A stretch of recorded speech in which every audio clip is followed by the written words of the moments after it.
Leovigne Ukris served as a member of the World Eaters Legion during the Great Crusade and Horus Heresy. Originally a Centurion of the 12th Legion's 50th Heavy Support Company, following the destruction of Prospero by the Wolf King, Ukris formed an unlikely camaraderie with an orphan of the Crimson King. Rescuing Iskandar Kion from the ruin of his homeworld, Lior, as he would affectionately be nicknamed by the Sorcerer, earned a debt of gratitude which would forever change his destiny. Present during the Siege of Terra, Leovigne's favoured use of heavy-ranged weapons stirred the ire of the Blood God, his plasma cannon exploding in his hands, severing both his arms to the elbows. Nicknamed Fire Fist thereafter, such a dark jab at his misfortune haunted his pride for the remainder of his life, his injuries sustained preventing him from fighting for the remainder of the siege. Recovering from his devastating wounds following the defeat of the traitor invasion, Leovigne assembled a warband of his own, known as the 15 Fangs, as his legion of old fragmented during the Battle of Scalafrax.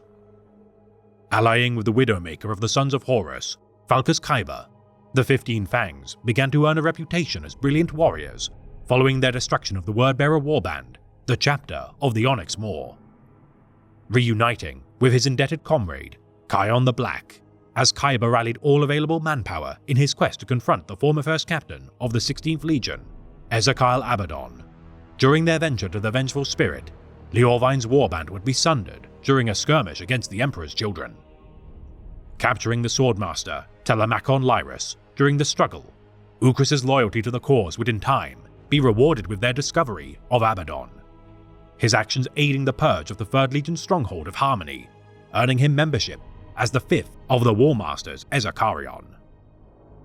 Casting off the heraldry of the World Eaters in exchange for the colours of the War Masters Black Legion, Leovigne for his service was entrusted with fragments of the Great Angel's Moonsilver Sword. Fitting the shards to a chain axe and promptly losing it during a deployment, the callous nature of the Fire Fist would eventually cost him his life.